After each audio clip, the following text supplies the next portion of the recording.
Revenge with Karen. Congratulations to Cassandra for mentoring our newest manager, Darren said, voice soaked in condescension, like syrup over spoiled meat.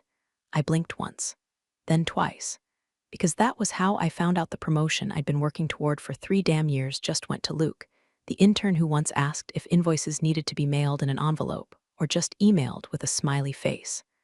I wish I were joking. The room clapped. I didn't. I sat there, muscles locked in that familiar corporate rigor mortis, where your spine wants to scream, but your face just smiles. Luke turned toward me, grinning like a golden retriever with a stapler. Couldn't have done it without you, Cass, he beamed. Cass, like we were college buddies, not colleagues. I nodded.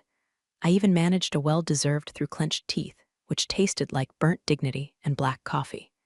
He wore a blazer with the tag still on the sleeve and called it his power jacket. My eye twitched. Hey, real quick while we're here, 97% of you are listening to this without subscribing or leaving a like. It takes 2 seconds, but it means the damn world to us and keeps the stories coming. Plus, if I gotta relive this office nightmare, might as well have some backup, right? Back to Luke. He had no credentials, no experience, and no idea how supply chains worked. He did play pickleball with Darren and once brought gluten-free cupcakes to the team meeting. That seemed to be the secret sauce. Meanwhile, I had orchestrated 6 vendor restructures, 3 emergency reroutes during hurricane season, and once caught a $400K discrepancy in a contract clause before lunch. But apparently, what they needed now was fresh energy. Darren's words. Not qualified leadership, not institutional knowledge, just fresh energy. I should have just chugged a Celsius and done jumping jacks in the conference room. Darren pulled me into his office after the meeting, window blinds drawn, his signature move when he was about to patronize someone. He did that lean back and chair thing like he was on a podcast.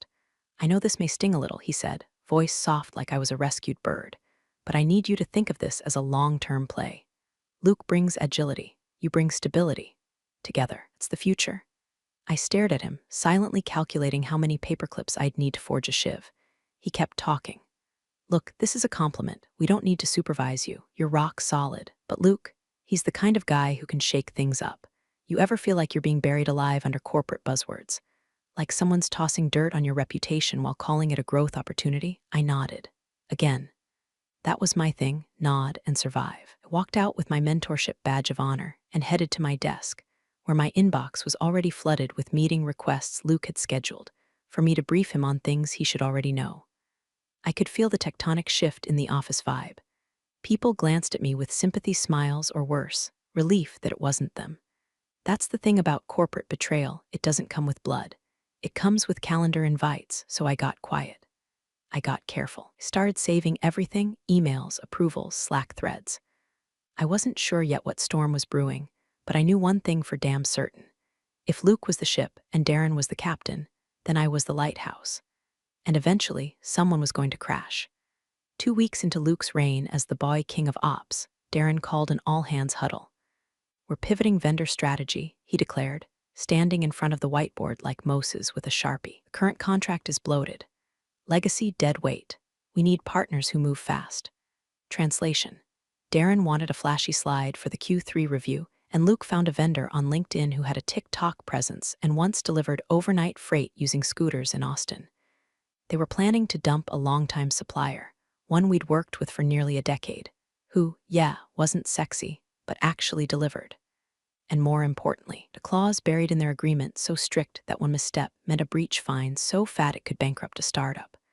I opened my mouth during the meeting. Have we had legal look over the termination clause? I asked. Luke waved a printout in the air. I skimmed it. It's mostly boilerplate. I stared at him. Boilerplate is not a word you use for contracts that involve bonded freight and cross-border customs clearances.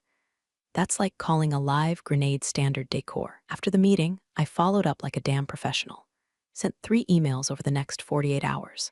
Subject: urgent compliance concerns on vendor shift. Hi Darren, looping in legal might be smart here. Section 6B of our agreement with Redline contains breach penalties tied to 90-day exclusivity windows. Terminating without proper notice could trigger a fee. Just want to make sure we've dotted I's and crossed T's. Cassandra, no reply. Sent another, subject, follow-up. Vendor contract risk-free. Earlier note flagged some legal exposure if we move forward without transition compliance. Do we have coverage from legal on this? Cassandra, still nothing. Then finally a reply came. Not via email, on Slack, public thread. Darren R. 11:24 a.m. Cassandra, appreciate the caution, but we're prioritizing agility right now. Let legal worry about that. We're moving ahead. I stared at the screen. Let legal worry about that. That was the moment the hairs on the back of my neck stood up. You don't tell legal to worry about things later when a contract says breach equals $2M liquidated damages. I replied something short, neutral. Just enough to have it on record. Cassandra T. 11:27 a.m. Copy that. Please note I previously flagged the risk in Section 6B. Will proceed as directed. That was the start of my slow exclusion. Meeting invites that used to include me. Gone. Vendor onboarding calls. Suddenly internal only. Darren patted my shoulder in the hall and said, "Don't worry, Cass. We'll loop you back in for post-mortem review." Post-mortem. Cute. Like the body wasn't still breathing. Luke strutted around the floor with a new clicky badge holder and talked about killing sacred cows. I watched him accidentally forward a blank invoice to our AP team and then blame the system lag. Darren called it growing pains. Meanwhile, I was organizing my own kind of pain. I created a folder on my home desktop called Breadcrumbs. Into it went the emails, the Slack screenshot, the vendor contract, the date they announced the shift, the date I sent the first warning. I didn't know what I'd need. I just knew when the water gets choppy. Better be the one holding the damn lifeboat. It hit on a Tuesday. A calendar alert popped up, emergency ops sync, mandatory, and I knew before I even clicked that something had gone sideways. Not a little sideways like a mislabeled pallet. No, this had the quiet, nuclear hum of a full-blown disaster. By the time I walked into the conference room, the air was thick with panic sweat and overcompensating cologne. Luke was already there, pale and jittery, tapping his pen so fast it sounded like Morse code, for I'm not ready for prison. Darren stood by the window, staring out like a war general mid-tragedy, even though the only thing reflected in the glass was his own incompetence. "Thanks for joining, Cassandra," he said, like I'd been invited to a brunch instead of summoned to clean up his career-ending mess. "We have a situation." The situation was this.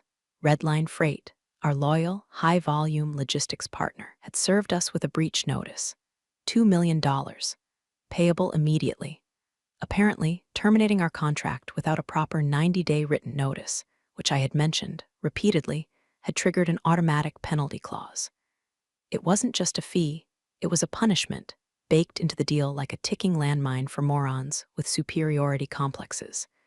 And guess who dug it up with both hands? Darren gestured toward the screen like a magician, revealing a beheaded rabbit.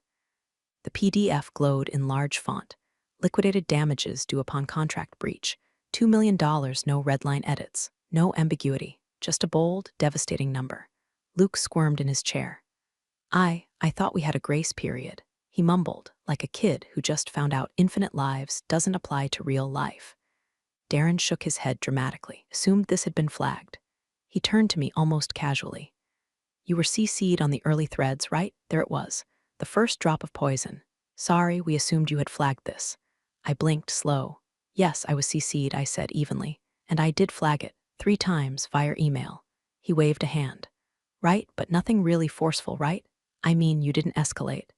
I stared at him like he'd just grown a third nostril. Darren used the subject line, "Urgent compliance concerns on vendor shift." He didn't blink. Just leaned on the table with fake empathy. "Look, I'm not pointing fingers here. I just think we all need to own our piece." That was rich, coming from the man who once said accountability is a team sport after deleting a metrics file and blaming IT. Luke looked like he might puke into his reusable coffee cup. I took a breath. My pulse had spiked. My expression didn't flinch. This was no longer about hurt feelings. This was about survival. "I'm happy to forward the emails again," I said, voice level. "Along with the Slack thread where you said, and I quote, 'Let legal worry about that.'" Darren's jaw flickered, a micro-clench. It was small, but I saw it. "Oh," he said. "Well, that was context-specific." I nodded slowly. "Sure." That night, I reopened the breadcrumbs folder. Created subfolders, emails, Slack, vendor clause, damage summary. I also added a new file, timeline of escalation. Color-coded, time-stamped, cross-referenced with meeting invites and Slack threads. This wasn't just about receipts anymore. This was about strategy. I didn't know when it would come, but I knew there would be a meeting. And when they tried to turn me into the scapegoat, I'd be ready to drop the guillotine with proof. The whisper campaign started the next morning, as all corporate backstabs do, quiet, informal, deniable. First came the offhand questions from the finance team. Hey Cass, just circling back. You were involved in the vendor transition, right? Darren said you were looped in early. Looped in. Like I'd been joyriding on a clown car of negligence instead of warning them from the sidelines like a damn prophet. Then the CFO stopped by my desk, doing that faux-friendly lean on the cubicle wall. Just doing some internal postmortem cleanup, he said, sipping a smoothie that probably cost more than my office chair. Darren mentioned you had concerns but weren't, strongly opposed. I met his eyes. I flagged it, in writing. Multiple times. It's all in the thread. He nodded, that slow political nod people do when they're already filing you under problematic. The gall was Olympic level. Darren, the same man who told me let legal worry about that, is now positioning himself as the blind-sided leader betrayed by my silence. And Luke was unraveling like a poorly knotted tie. He'd stopped strutting and started hovering. One moment he was pretending to be a peer. The next he was dropping by my desk with the emotional stability of a balloon in a lightning storm. Hey Cass, he said one afternoon, voice brittle. You know I didn't mean to throw you under the bus, right? I didn't say anything to Darren. I didn't know it was that serious. I looked up from my screen, face blank. I mean, he continued, voice cracking like cheap vinyl. I thought we were on the same page. Same page. I was reading contracts. He was drawing cartoons in the margins. But I smiled. It's okay, Luke, I get it. New role, lots of pressure. These things happen. He let out a breath like I'd handed him a flotation device. That was the exact moment I knew I could break him if I wanted to. But I didn't. Not yet. I needed his fear, useful fear. The kind that makes people careless with their words.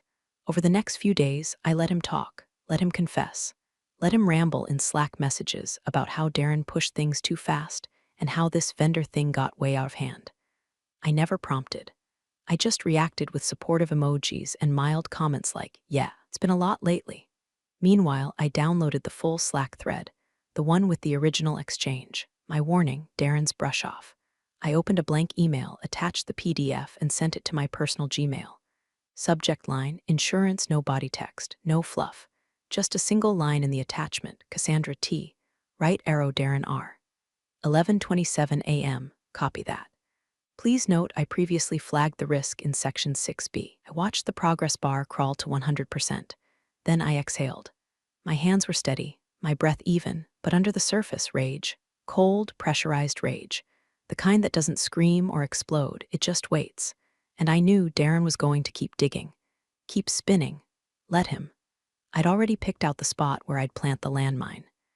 The invite hit my inbox at 6:42 a.m. Subject, urgent Q3 vendor fallout debrief attendees. CEO, CFO, legal, Darren R., Luke H. Cassandra T. Time. 11 o'clock a.m. executive conference room, a no agenda. No attachments, just dread. My mouse hovered over the accept button for a second longer than necessary. I clicked it with the kind of calm you learn after years of being thrown into fires you didn't start. At 8:03 a.m., Darren appeared behind me like a debt collector in a horror film.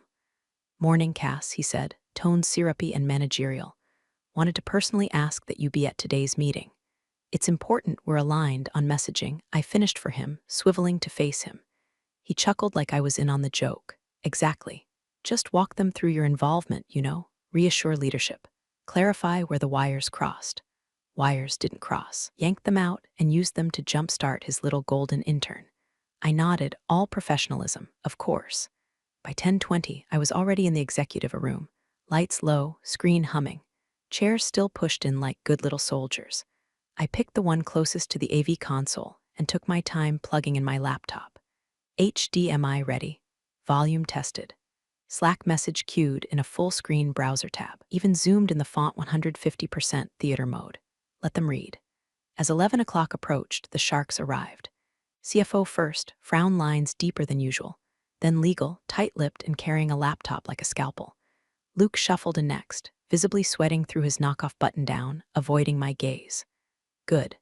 Then Darren, freshly shaved and smug, holding a leather folio like it contained state secrets and not his own obituary. And finally, CEO, calm, sharp. The kind of guy who doesn't say much until the silence his teeth. We all sat. Darren took the floor before anyone asked. Appreciate everyone making time. I wanted to be transparent about the vendor issue and the timeline. He clicked open a sanitized PowerPoint, bullet points, passive verbs, a few charts. We identified a gap in compliance review, and while Luke acted with enthusiasm, there was, admittedly, lack of senior oversight on certain communication loops. He turned to me. That's why I asked Cassandra here, to help walk us through where perhaps those concerns could have been more clearly escalated. Ah, there it was. The baited hook dipped in varnish. I blinked. Calm, composed. Then gently turned my laptop toward the AV panel. One click, screen mirrored. Slack popped up. Full screen. Bright, clear, time-stamped. Cassandra T. 10:06 a.m., Darren. I'm flagging this as non-compliant with Section 6B. We need legal's approval before proceeding. Darren R. 10:08 a.m. Let legal worry about that. We're moving ahead. No commentary, no animation. Just silence so thick it felt like static in the bloodstream. The CEO leaned forward. Is this real-time Slack archive? Yes, I said, all time-stamped and exported. I turned to Darren, just looked at him. Said nothing. His face flushed beneath the collar. Well, contextually, there was a broader conversation happening. Legal cut in. Darren, did you ever forward this to our team? His mouth opened, closed. The CEO sat back, arms folded. Noted. I didn't smile. I didn't move. This was the slow drag of the blade, and I wasn't done yet. Darren shifted his weight, adjusted his cufflinks like he was preparing to deliver a TED talk instead of trying to dodge career annihilation. He clicked away from my Slack display, claiming the screen with his bland corporate slide deck. Before we over-index on any one exchange, he began, already greasing the rails. I think it's important to acknowledge the broader dynamics at play here. The room stiffened. Legal's fingers hovered over their keyboard. The CFO leaned back, eyes narrowing. Darren's voice dropped to a practiced tone of regretful wisdom. What happened with the red line contract wasn't one person's fault. It was a failure of process, yes, but also a failure of energy balance. Luke brought tremendous initiative to the table. He was enthusiastic, hungry. But in that enthusiasm, certain guardrails were bypassed. He threw Luke under the bus with the flair of a Broadway understudy, finally getting his spotlight. Luke didn't protest.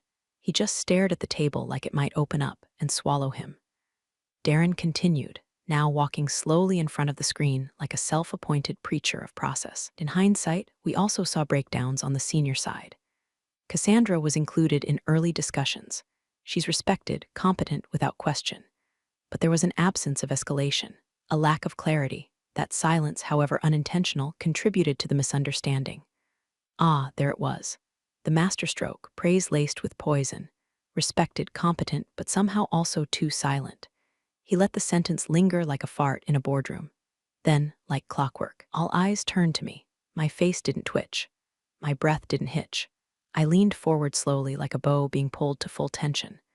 I think everyone should see this. I turned my laptop back toward the screen. Click, no words, just light and evidence. Slack, full screen, no annotations. Just Cassandra T. 10:06 a.m. Darren, I'm flagging this as non-compliant with Section 6B. We need legal's approval before proceeding. Darren R. 10:08 a.m. Let legal worry about that. We're moving ahead. The timestamp, the tone, the damning clarity. I didn't add commentary. I didn't need to. Let the facts rot the fruit. The room went still. You could hear the HVAC hum over the tension. Luke blinked rapidly like he was trying to wake up from a nightmare. The CFO swiveled toward legal, murmuring, "That's not ambiguous." Darren's throat bobbed. He opened his mouth, then closed it again. CEO leaned forward, elbows on the table, hands clasped.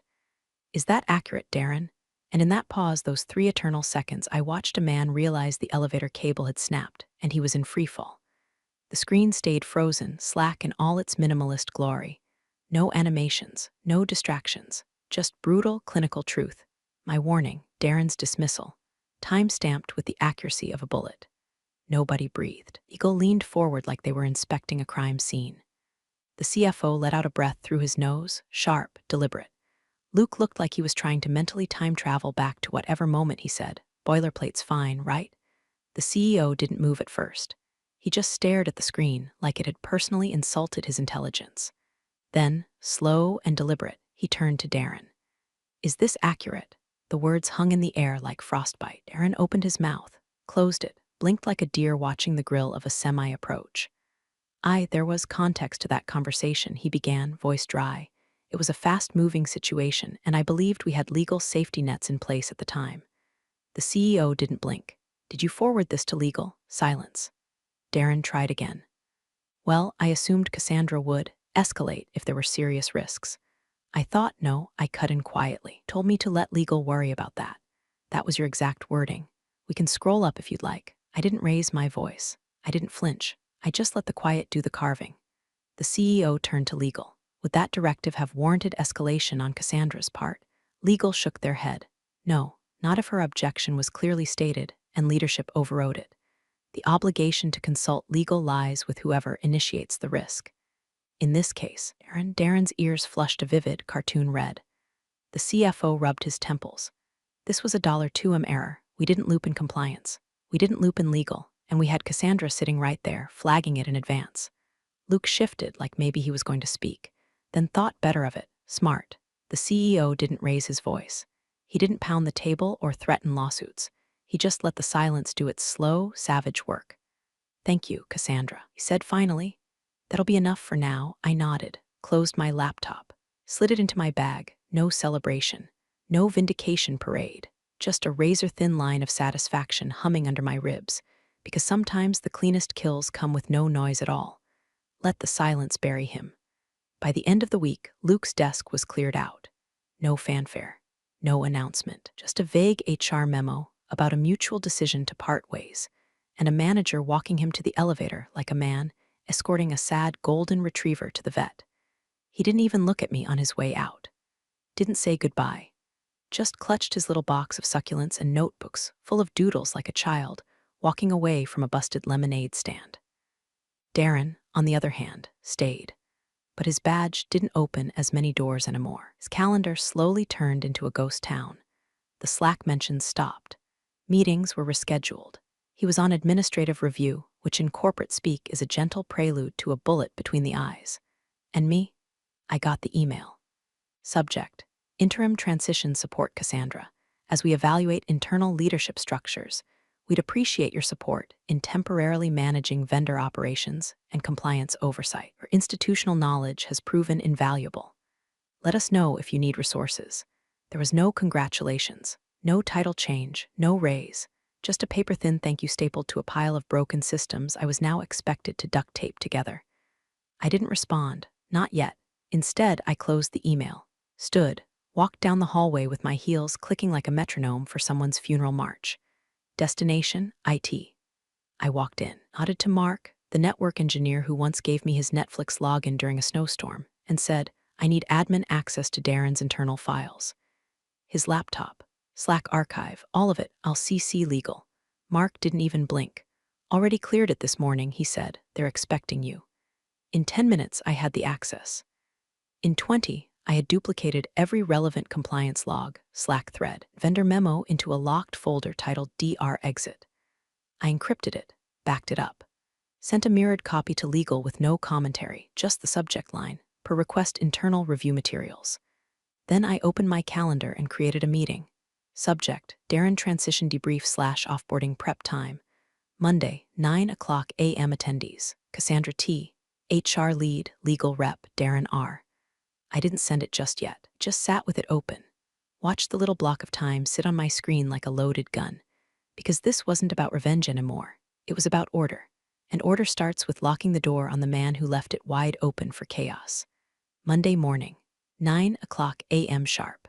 HR's glass-walled conference room had that disinfected, performative calm you only get before a firing or a rebrand.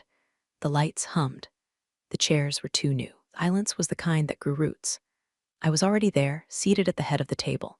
Folder closed, pen capped, coffee untouched. The door creaked open. Darren walked in wearing the same blazer from his promotion day, the one with the faint coffee stain near the cuff. He gave me a weak little smile, that same old charm offensive he used on interns and vendor reps. Morning, he said, voice trying too hard. Didn't expect to see you in this one, Cass. I didn't respond. I just met his eyes, cold and still. He chuckled, thin and cracking. Well, I guess this is the part where we hug it out and talk about lessons learned, right? He tugged on his collar like the room was too warm. I opened the folder. No ceremony. Just flipped it, slow and quiet, so the single sheet inside faced him. Exit checklist Darren R., printed in bold, clean font. Below it, short list, return laptop transfer, remaining documentation disable, Slack/email accounts, complete HR debrief, submit final expense report. He stared at it like it was written in a language he no longer spoke. I leaned forward slightly. Voice even. You told me my caution made me obsolete, I said. Turns out it made me essential. I didn't smile. He didn't blink. I pushed the checklist toward him, corners sliding across the polished table like a guillotine being lowered. He reached for it with a trembling hand, still trying to compose himself like the room might reverse if he just gripped the paper tight enough. I stood. Let me know if you need help logging out, I said, cool and clear. Then I turned, walked to the door, heels clicking sharp and final. Left it open behind me, not for him, for the draft. Let it carry out the last of his smoke and mirrors. I didn't look back. I didn't need to. Some exits don't need applause. Just silence and a locked account. Appreciate you sticking around, you wise old rebels. Smash that subscribe button, or this fossil might just cause another epic fiasco.